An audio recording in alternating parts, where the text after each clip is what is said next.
হ্যাঁ, যোগ্য মানুষ চেয়েছিলাম, জীবনে সেটাই পেয়েছি। একটা ঝগড়া কি জিনিস জানি না, দুটোর কথা আমি আজও বলতে পারি না। ঝগড়া কোনদিন আমাদের কোনোদিন ঝগড়াঝাটি হয়নি? দিনই হয়নি, এত বছর বিয়ে হয়েছে আমরা ঝগড়া কোনোদিন জানি না। আমার সব দেখেনি আমার ছেলেরা কোনোদিন ঝগড়া কাকে আমরা জানি না। ওই তক্কা তক্কি চাচামেচি। আর বৌমারাও খুব ভালো হয়েছে। হ্যাঁ, বৌমাই আমার ভালো, মানে সাংসারিক। হ্যাঁ, ছোট বৌমার প্রচন্ড গুণ, ঠিক মানে গুণ বলতে খুব খুব গুণের মেয়ে এবং শ্রদ্ধা ভক্তি। শাশুড়ি শ্বশুর। কোন বৌমার রান্না ভালো? হ্যাঁ, ছোট বৌমা ভালো রান্না বান্না। আর বড় বৌমার কোনটা ভালো? বড় বৌমা মানে খুব সরল মেয়ে, কাজকর্ম যেগুলো সরল মেয়ে। ওর না নিজস্ব কিছু নিজের মতো যদি চলে তাহলে কিন্তু এই তোমাকে এসে ভালোবাসছে আদর করছে আবার এই বিগড়ে গেল, এই আর কি। কিন্তু ও খুব সরল, ও যা কিছু শোনে নিজের মাথায় নেয়, এইটাই ওর দোষ। নাহলে কিন্তু এমনি খুব সরল। ও কিন্তু সরল বলেই, এই বোকা সরল বলেই একটু মুশকিলটাও হয়। সে তো মানুষ মাত্র কিছু না কিছু থাকেই, বলতে লাভ নেই সকলের মধ্যে। তাকে তো আপনি তৈরি করে নেবেন। এখন তো মাটি তো গড়ে নিতে হবে। কাঁচা মাটি করে নিতেই হবে। আমার ছেলে সেটাই চেয়েছিল যে কাঁচা মাটি একটা নিয়ে আসবো, করে নেবো। কারো যদি মন্ত্র মাথায় কানে না ঢোকে তাহলে কিন্তু ঠিক থাকে। আচ্ছা, এই সারাদিন যে এখানে টাইপের খটখট খটখট হয়, তা আপনার ইয়ে কানে লাগে না? না না, আমি তো গানের মানুষ, গানের মধ্যে থাকি। আমি রান্না করি তাও গান শুনি, গান গাই।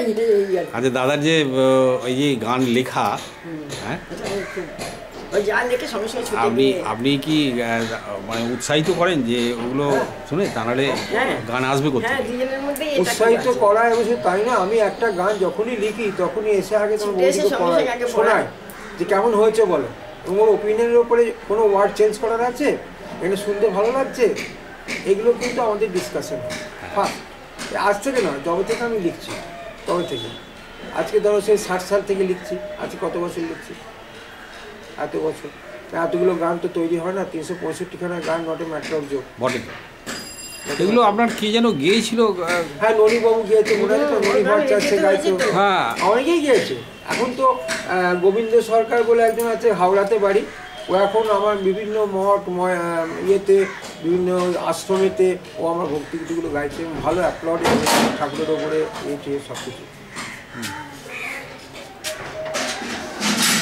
এমনি মোটামুটি বলতে পারে আমাদের সংসারে কিছু নেই, মানে আপনার কোনো ঝঞ্ঝাট নেই। ভবিষ্যতের চিন্তা? সেটা তো ভবিষ্যৎ বলবে, বলে এখন থেকে বলতে পারি, সময় বলে দেবে। না, আপনি কি ভবিষ্যতে, অনেকে কি হয় খুব টেনসড হয়ে থাকে সারা দিন, না আমি এই কি হবে এই নিয়ে সেই টেনশন আছে? ঈশ্বর বিশ্বাসী, আমি ঈশ্বর বিশ্বাসী। ঈশ্বর যেখানে ওকে নিজে আমি ছেড়ে দেবো, এরকম রীতিমতো ঈশ্বরের উপর ছেড়ে দিলাম। এই যে ওর কোনো টেনশন আমি নিই না, ও ব্যাপারে আমি কোনো টেনশন নিই না। আমার মায়ের প্রবলেম আছে, খুব সত্যি কথা, ভাবি মাঝে মাঝে, কিন্তু আমি ভেবে কী করবো যখন দেখি না ঠাকুরের ব্যবস্থা নিশ্চয়ই নেবেন, তার যখন সন্তান। আমার ঈশ্বরের বিশ্বাস খুব বেশি।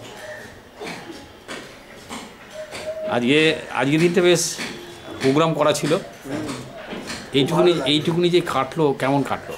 ভীষণ ভালো, ভালো লাগে। একটা পুরোনো দিনের পুরোনো ইয়েগুলো, রামের বিয়ে দিতে যাওয়া, সে কথাটা মনে আছে? রামের বিয়ে দেওয়ার কথা ভুলবো? সে মুড়ি খেতে দিয়েছে, অত মুড়ি।